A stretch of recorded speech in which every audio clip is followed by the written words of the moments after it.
Hi friends, welcome to Sam Institute Daily Current Affairs 2024 December 9. Today current affairs headlines.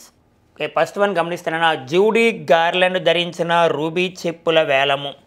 Okay, Judy Garland ధరించిన ruby చెప్పుల వేలం అనేది వార్తల్లో ఉంది. నెక్స్ట్ వన్ సిరియా అధ్యక్షుడు పరారీ. అంటే సిరియా దేశానికి చెందిన ప్రెసిడెంట్ ఆ దేశాన్ని వదిలి వెళ్ళిపోయారు. నెక్స్ట్ వన్ ఐఎన్ఎస్ కల్వరి 57వ వార్షికోత్సవం అనేది వార్తలో ఉంది. నెక్స్ట్ సెనారే పురస్కారానికి కవితా సంపుటాల ఆహ్వానం అనేది ఉంది వార్తలో.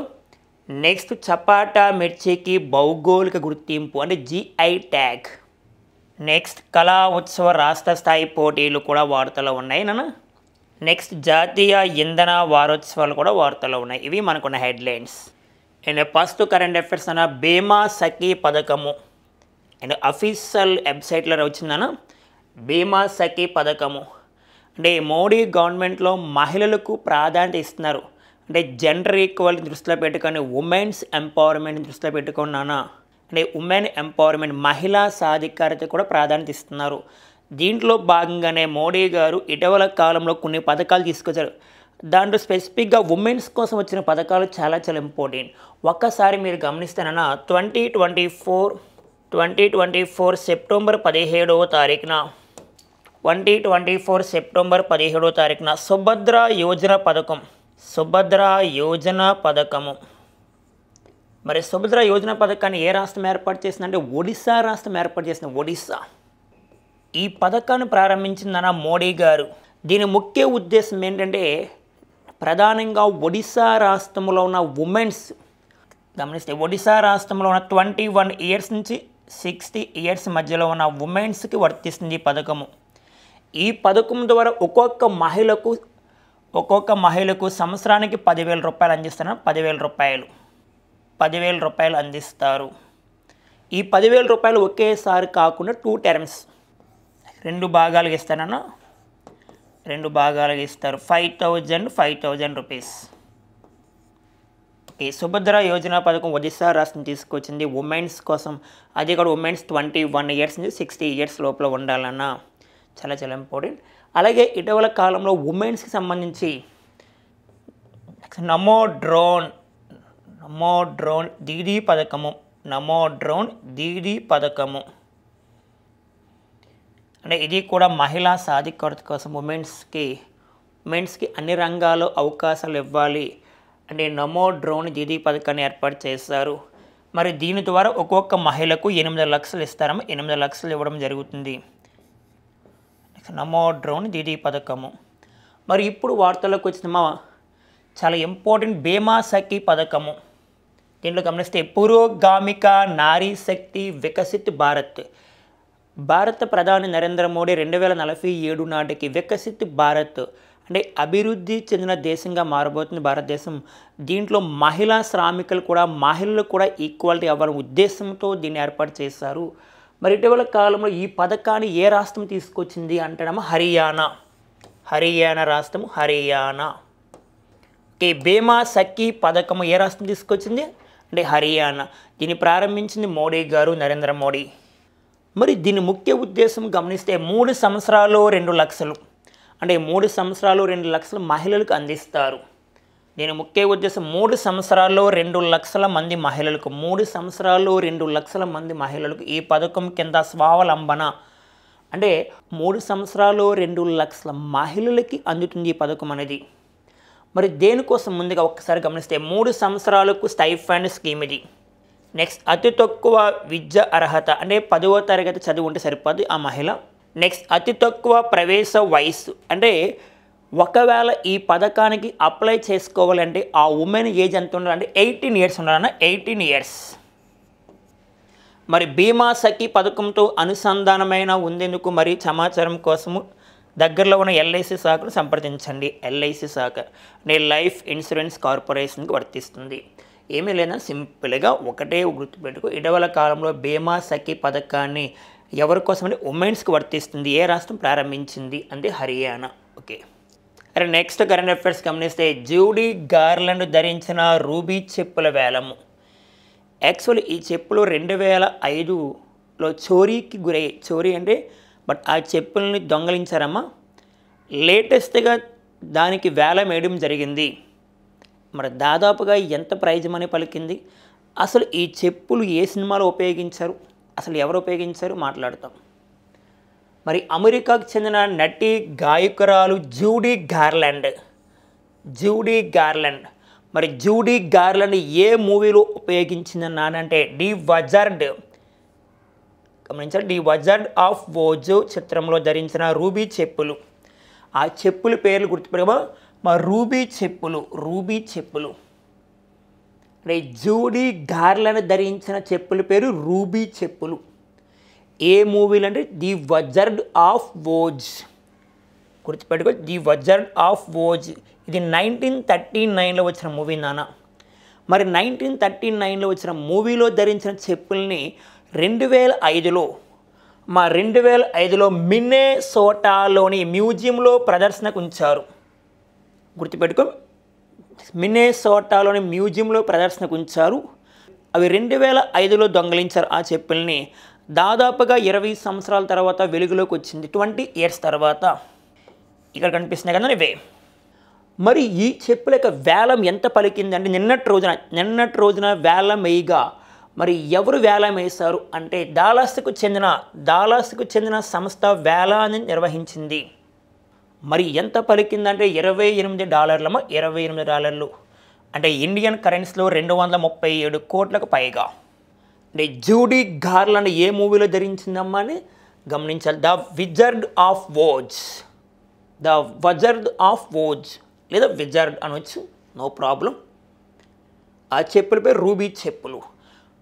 మరి ది వజార్డ్ ఆఫ్ ఓజ్ మూవీ అనే మూవీని ఏ విధంగా తీశారు నాన్న అంటే 1900 సంవత్సరంలో 1900లో వచ్చిన ఫ్రాంక్ బాయ్ రాసిన ఈ వండర్ఫుల్ విజార్డ్ ఆఫ్ ఓజ్, గుర్తుపెట్టుకో, the wonderful wizard of Oz అనే ఒక నవల ఆధారంగా 1939లో వచ్చిన movie the wizard of Oz. Judy Garland ధరించిన రూబీ చెప్పులు వేలం. నెక్స్ట్ కరెంట్ అఫైర్స్ నాన్న, సిరియా అధ్యక్షుడు పరారీ.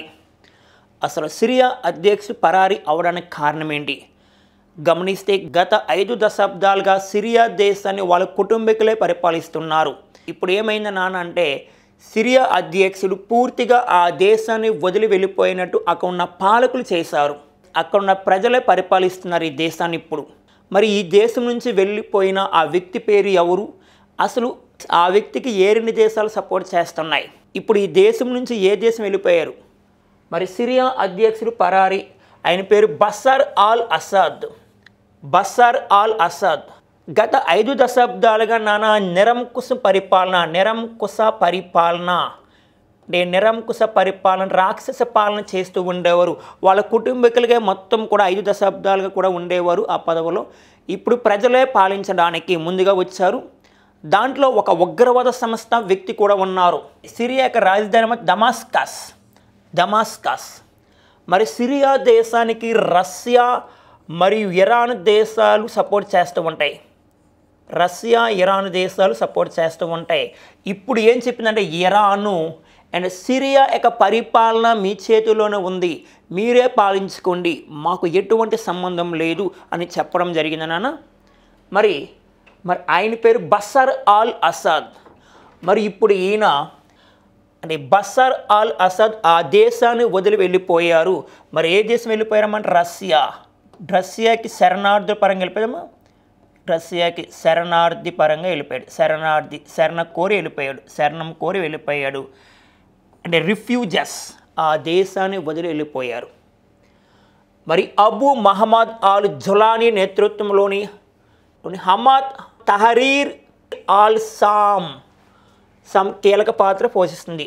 అక్కడ ఉన్న ప్రజల కన్నా ఇప్పుడు సిరియా దేశంలో ఎవరు పాలన విధిస్తున్నారంటే గమనించాలి, అబూ మహమ్మద్ అల్ జులానీ నేతృత్వంలో హయాత్ తహరీర్ అల్ షామ్.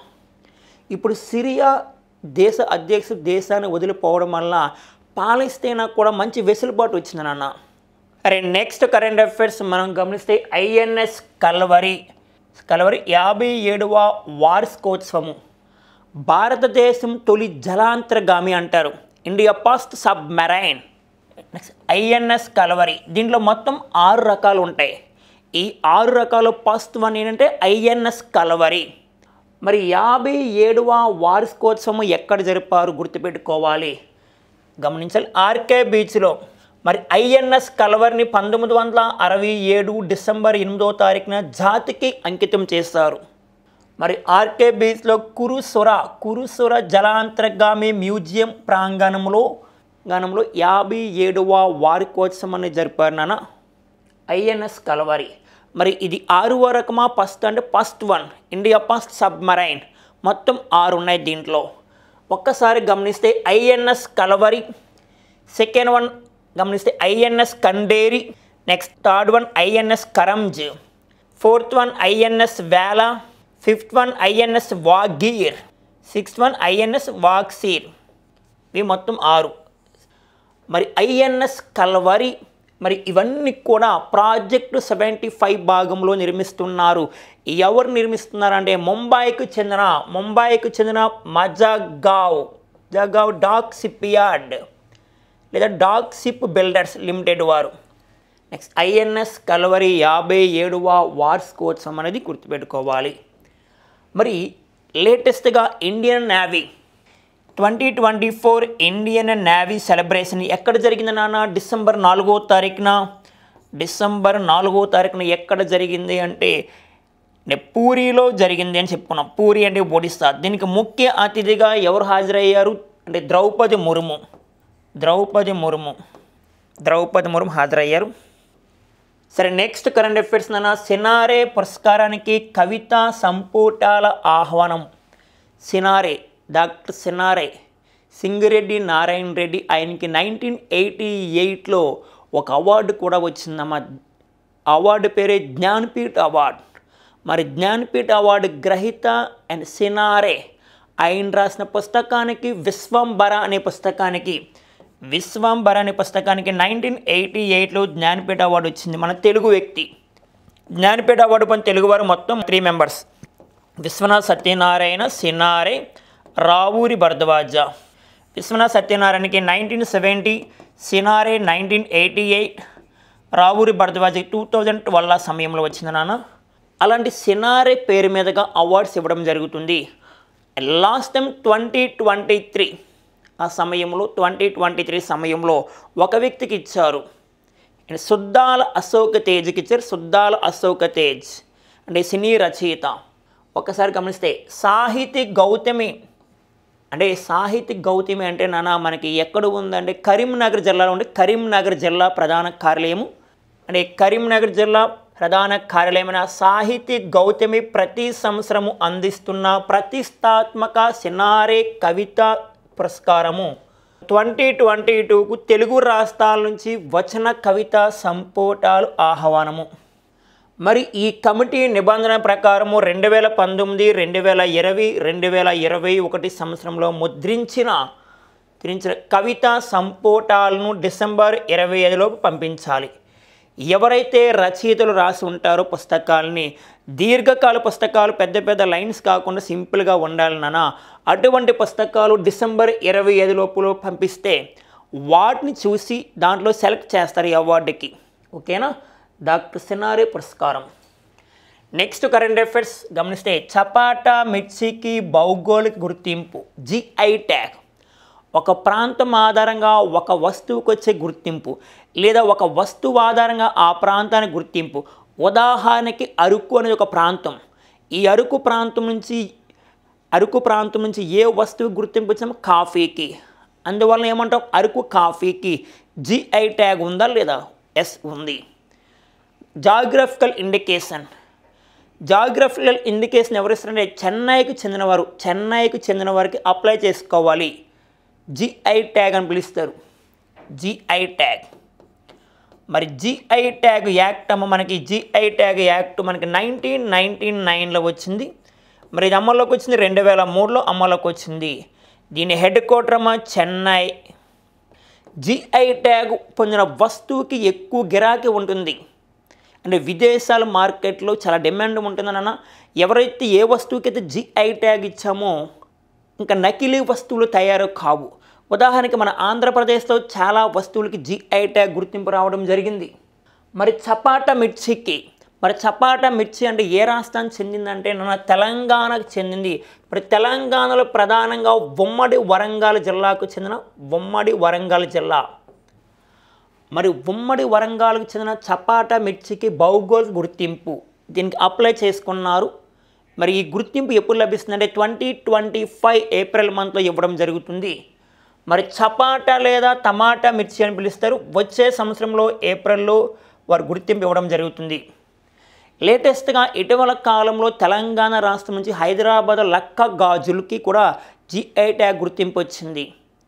అలాగే వికారాబాద్ రాష్ట్రం నుంచి తాండూరు కందిపప్పు, తాండూరు రెడ్ గ్రామ్. లేటెస్ట్గా ఆంధ్రప్రదేశ్కు చెందిన నర్సాపురం లేస్ కూడా, మా నర్సాపురం లేసులు కూడా ఏమొచ్చిందమ్మా జిఐ ట్యాగ్. అలాగే ఆంధ్రప్రదేశ్ నుంచి ఆత్రేయపురం పూతరేకులు కూడా జిఐ ట్యాగ్ గుర్తింపు వచ్చింది. ఆత్రేయపురం పూతరేకులు తప్పనిసరిగా పోటీ పరీక్ష ప్రిపేర్ అవుతున్నాం, జిఐ ట్యాగ్ చదవాలి. రానున్న పోటీ పరీక్ష వచ్చే అవకాశం ఉంది. నెక్స్ట్ కరెంట్ అఫైర్స్ గమనిస్తే కళా ఉత్సవ రాష్ట్ర స్థాయి పోటీలు. మరి ఏ రాష్ట్రం అంటే ఆంధ్రప్రదేశ్ రాష్ట్రం వార్తలో మనము ఆంధ్రప్రదేశ్ రాష్ట్రానికి సంబంధించి ఇటీవల కాలంలో ఆంధ్రప్రదేశ్ రాష్ట్రం ఏర్పాటు చేసిన అండ్ పేరెంట్ టీచర్స్ డే కూడా జరుపుకున్నాం. డిసెంబర్ 7వ తారీఖున అంటే పేరెంట్స్ టీచర్ మీటింగ్ అనేది జరిగింది మొన్న డిసెంబర్ 7వ తారీఖున. అలాగే ఆంధ్రప్రదేశ్ అభివృద్ధి కార్యక్రమంలో భాగంగా పల్లె పండగ, మరి పల్లె పండగ అనే కార్యక్రమం కూడా జరిపింది 2024లో. అలాగే దేశంలో ఒకే రోజు ఏకకాలంలో 13,000కు పైగా గ్రామ సభలు జరిగాయి. అంటే గ్రామ పంచాయతీలో గ్రామ సభలు జరిగాయి నాన్న. అది ఏ రోజు అంటే ఆగస్టు 23వ తారీఖున.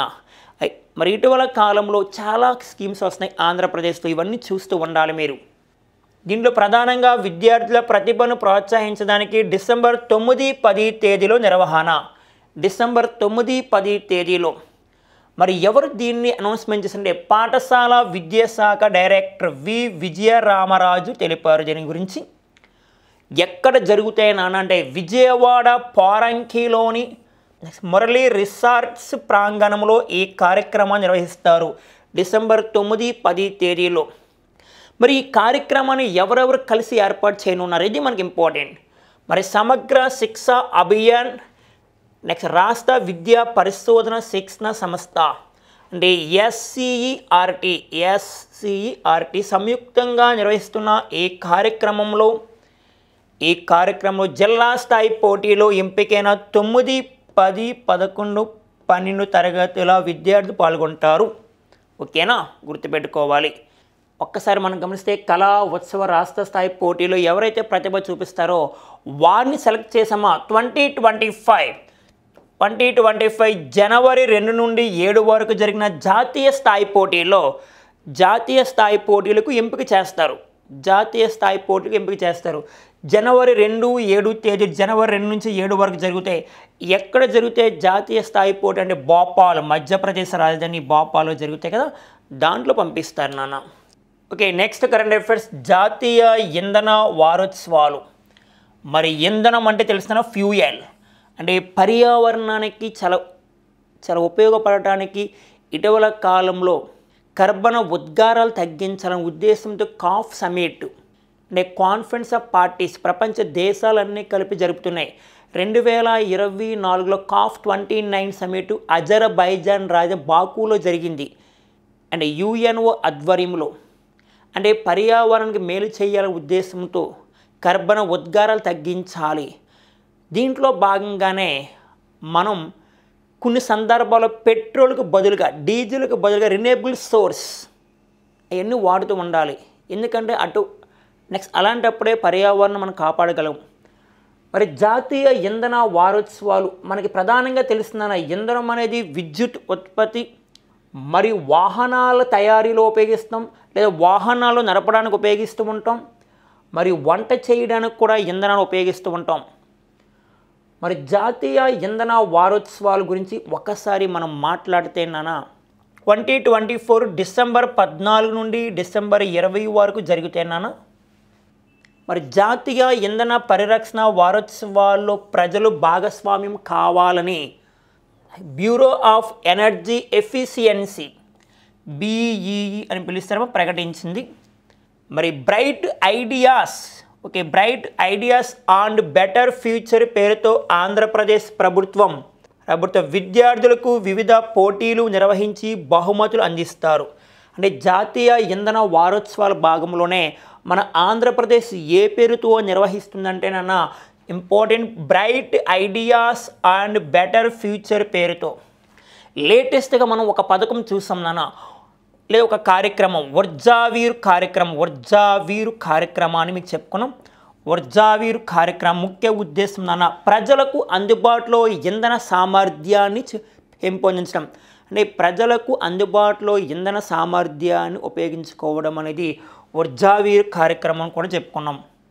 నెక్స్ట్ కరెంట్ అఫైర్స్ అన్న మహాకుంభమేళాకు 13,000 రైలు 2025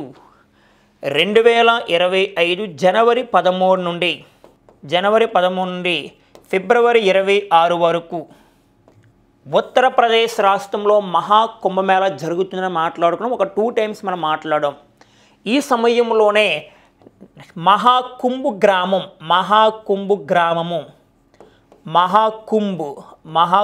గ్రామం వార్తలకు వచ్చిందన్నాం. దీన్ని టెంట్ సిటీ అంటాం. టెంట్ సిటీ అంటే భక్తులు ఎవరైతే సందర్శిస్తారో వారికి విశ్రాంతి తీసుకోవడానికి ఉత్తరప్రదేశ్ రాష్ట్రంలో దీన్ని ఏర్పాటు చేస్తారని మాట్లాడుకున్నాం. మహాకుంభ్ గ్రామం టెంట్ సిటీ అని పిలుస్తారు. 2025 జనవరి 13 నుండి ఫిబ్రవరి 26 వరకు జరుగుతుంది మహాకుంభమేళా. ఈ సందర్భంలో భక్తుల కోసం అంటే 3,000 ప్రత్యేక రైలు సహా మొత్తంగానే 13,000 రైలు. ఈ 13,000 రైల్లో 3,000 ప్రత్యేక రైలు కూడా ఉంటాయన్న ఎవరు ప్రకటించారంటే ప్రస్తుతం రైల్వే శాఖ మంత్రి అశ్విని వైష్ణవ్ గారు ప్రకటించారు.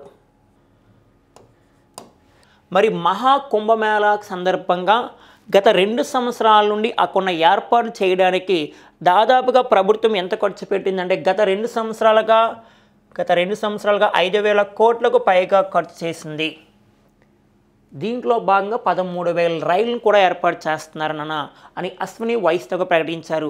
ప్రస్తుతం రైల్వే శాఖ మంత్రి అశ్విని వైష్ణవ్, అదే రైల్వే CEO లేదా రైల్వే బోర్డ్ చైర్పర్సన్గా పనిచేస్తుంది సతీష్ కుమార్ రైల్వే బోర్డుకి 47th చైర్పర్సన్. 47 బిఫోర్ ఎవరు ఉండేవారమ్మా? జైవర్మ సిన్హా. రైల్వే బోర్డ్ చైర్పర్సన్గా జైవర్మ సిన్హా ఉండేవారు. ఈమె 46th పర్సన్. వరుస క్రమంలో 46th. ఉమెన్స్ పరంగా ఫస్ట్ వన్ గుర్తుపెట్టుకోవాలి, Jaya Varma Sinha. Next current affairs గగనయానకు యూరప్ సహకారము. లేటెస్ట్గా యూరోపియన్కి చెందిన ఒక ఉపగ్రహాన్ని మనం పంపించాం. PSLV C-59 ప్రయోగము 2024 డిసెంబర్ 5వ తారీఖున జరిగింది నాన్న. భారతదేశ అంతరిక్ష పరిశోధన సంస్థ శ్రీహరికోట నుండి ప్రయోగం చేసాం. అంటే యూరోపియన్ చెందిన అంటే ప్రోబా 3 ఉపగ్రహాన్ని పంపించాం. దీంట్లో భాగంగానే యూరోప్ సహకారం అందిస్తుంది. గగనయాన ప్రయోగం యాక్చువల్ 2025 అని బిఫోర్ చెప్పుకున్నాం. ఇప్పుడు లేటెస్ట్గా ఇస్రో చైర్మన్ మరలా ప్రకటించారు ఎస్ స్వామినాథన్ గారు. 2026 చివరిలో జరుగుతుంది. 2026 అక్టోబర్ లేదా నవంబర్లో జరిగే అవకాశం ఉంది. గగనయాన ప్రయోగం ద్వారా ఒక 4 members వెళ్తున్నారు మాట్లాడుకున్నాం. 4 members. ఈ 4 members Prashant Balakrishna Nair. Second one Angad Pratap. Third one Ajit Krishnan. Fourth one Shubhanshu Shukla. ఈ 4 members గగనయాన ప్రయోగం ద్వారా వెళ్తున్నారు నాన్న. ఈ గగనయాన ప్రయాణికి చేసిన వ్యామగాములకు రష్యా దేశం ట్రైనింగ్ ఇచ్చింది. మరి ఈ సమయంలో గగనయానకు యూరప్ సహకారము దేంట్లో భాగంగా గ్రౌండ్ ట్రాకింగ్ సపోర్ట్ కోసం టెక్నికల్ ఇంప్లిమెంటింగ్ ప్లాన్, దీని టిప్ అని పిలుస్తామా టిప్. మరి ఇస్రో చైర్మన్ బెల్జియం నుంచి భారత రాయబారి వాండేర్ హోస్టల్ సమక్షంలో ఒప్పందం జరిగింది. అంటే గమనించాలి, ఇస్రో చైర్మన్ ఎస్ స్వామినాథన్ మరియు బెల్జియం నుంచి భారత రాయబారి అంటే బెల్జియం రాయబారి భారత్లో ఉన్నారు. వారిద్దరి మధ్య ఒప్పందం జరిగింది. భారత్లో ఉన్న బెల్జియం రాయబారి, సింపుల్గా భారత్లో ఉన్న బెల్జియం రాయబారి పేరు వాన్ డెర్ హోస్టెల్. వారి మధ్య ఈ ఒప్పందం జరిగింది నాన్న. నెక్స్ట్ కరెంట్ అఫైర్స్, తెలుగువారి జీవధారకు 69 వసంతాలు. మరి గమనిస్తే 2 తెలుగు రాష్ట్రాలు తెలంగాణ ఆంధ్రప్రదేశ్ సంబంధించి 1955 డిసెంబర్ 10వ తారీఖున అప్పటి భారత ప్రధాని జవహర్లాల్ నెహ్రూ సమక్షంలో నాగార్జున సాగర్ ప్రాజెక్టు ఏర్పాటు చేశారు. మరి ఇది 2024 డిసెంబర్ 10 నాటికి 69 సంవత్సరాలు పూర్తయి 70వ సంవత్సరంలో అడుగు పెడుతుందమ్మా. 70వ సంవత్సరంలో అడుగు పెడుతుంది. ఇంపార్టెంట్ గమనిస్తే 70వ సంవత్సరంలోకి ప్రవేశిస్తున్న Nagarjuna Sagar project. Next current affairs, NASA చందమామ యాత్ర మరింత ఆలస్యము. అంటే నాసా అంటే అమెరికా అంతరిక్ష సంస్థ. ఈ అమెరికా అంతరిక్ష సంస్థ నేషనల్ ఏరోనాటికల్ స్పేస్ అడ్మినిస్ట్రేషన్ వారు చందమామ పైన అంటే మూన్ పైన 4 మెంబర్స్ని పంపించబోతున్నారు. 2025 అని మాట్లాడుకున్నాం. 2025 ఇప్పుడు ఇది దానికి పెట్టిన పేరు ఏం పేరు? నాసా చంద్రునిపైకి పంపిస్తున్న 4 మెంబర్స్కి పెట్టిన ఆ యాత్రకు పెట్టిన పేరు ఆర్టిమస్ 2. ఓకే, ఆర్టిమిస్ 2 అనొచ్చు. ఆర్టిమిస్ 2 ప్రయోగం ద్వారా 4 మెంబర్స్ వెళ్తున్నారు. 4 మెంబర్స్ యాక్చువల్గా 2025లో జరగాలి, కానీ ఈ ప్రయోగాన్ని వాయిదా వేయడం జరిగింది నాన్న. 2027 జులై అంటున్నారు. నెక్స్ట్ ఆర్టిమిస్ 2 ప్రయోగం ఎవరు చేస్తారంటే నాసా. మరి నాసా ప్రెసిడెంట్ హెడ్గా ఎవరు వచ్చారు అంటే ట్రంప్ నియమించారన్నమాట. NASA new chief Jared Isaacman నియమించారు. ఐజాక్ మాన్. బిఫోర్ నాసా చీఫ్గా ఉన్నది బిల్ నెల్సన్ ప్లేస్లో జార్డ్ ఐజాక్ మాన్ రావడం జరిగిందని మాట్లాడుకున్నాం. ఈ ఆర్టిమస్ 2 ప్రయోగం ద్వారా 4 మెంబర్స్ వెళ్తున్నారు. రీడ్ వైస్మాన్, బిఫోర్ మీకు చెప్పా చాలాసార్లు దీని గురించి. Read వైస్మాన్, victory Glover and Christina Koch, Jeremy Hanson.